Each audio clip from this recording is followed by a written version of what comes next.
Hello everyone, welcome back to Lucknow Nama academy. अगर आप इस चैनल पर नए हैं तो please do subscribe this channel. और आपके doubt clearing session, study materials, guest papers, PYQ etcetera, इसके लिए आपको रजिस्ट्रेशन करना पड़ेगा बेटा। और रजिस्ट्रेशन की लिंक आपके डिस्क्रिप्शन बॉक्स में दे दी गई है। जैसा मैंने आपको पहली वीडियो में ही बताया था कि ये बॉटनी का सिलेबस था, जिसका मैंने फर्स्ट यूनिट और आपका ओवरव्यू दे दिया था सिलेबस का। आज मैं आपको सेकेंड यूनिट बता रही हूँ।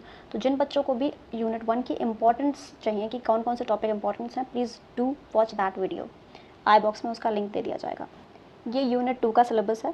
तो let me explain you briefly all the syllabus unit 2, 3 and 4। ठीक है, जितनी भी चीज़ें बेटा रेड से लिखी हुई हैं, रेड से मार्क करके रखी हुई हैं, वो इंपॉर्टेंट हैं। जो भी बच्चे एक रात पहले पढ़ते हैं, प्लीज़ वो ये रेड वाले तो सारी चीज़ें पढ़ कर जाएँ एग्जामिनेशन में पासिंग मार्क्स लाने के लिए। ओके, एंड देन आफ्टर ये इंपॉर्टेंट ही इंपॉर्टेंट है, यहाँ से क्वेश्चन आएगा जितना भी मैंने रेड से मार्क करके रखा है। तो ओवरव्यू आपको सेल स्ट्रक्चर का होना चाहिए। ये बैक्टीरिया के लिए है।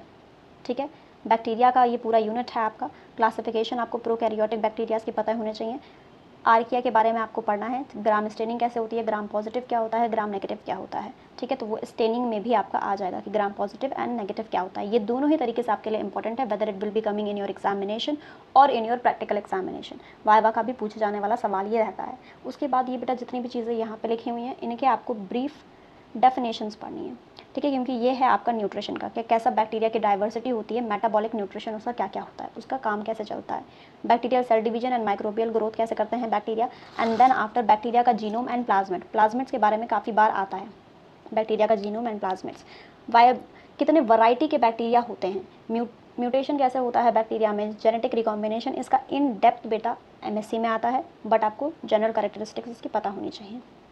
कम से कम आपको स्टेप पता होना चाहिए कि हाँ ये सब स्टेप्स होते हैं आपके रिकॉम्बिनेशन में। माइक्रोबियल ग्रोथ एंड कंट्रोल क्या होता है, bacteria cell culture and staining. Economic important, बहुत इंपॉर्टेंट है। पूरा बैक्टीरिया पढ़ लिया, वो क्यों इंपॉर्टेंट है ये भी पढ़ना बहुत ज़रूरी है।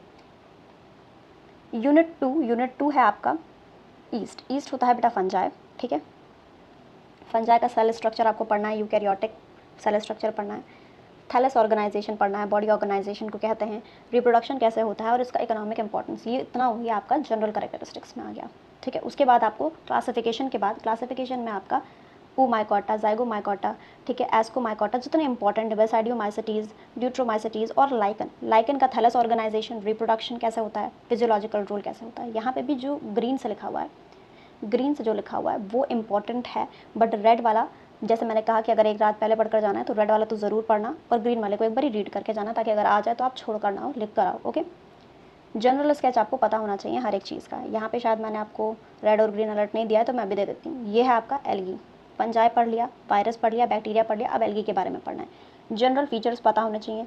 जैसे सबका थैलस ऑर्गेनाइजेशन होता है, क्लासिफिकेशन होता है, वैसे एल्गी के पास भी खुद का क्लासिफिकेशन और थैलस ऑर्गेनाइजेशन होता है। साइनोबैक्टीरिया क्या होता है ये आपको पता होना चाहिए। इकोनॉमिक इंपॉर्टेंस आपको चार के चारों के पता होने चाहिए। कोई भी आ सकता है, क्योंकि अल्टरनेट बार आता है, कभी एल्गी आ जाता है तो कभी फंजाई आ जाता है, कभी फंजाई आता है तो एल्गी नहीं आता है, कभी आपका वायरस और बैक्टीरिया आ जाता है।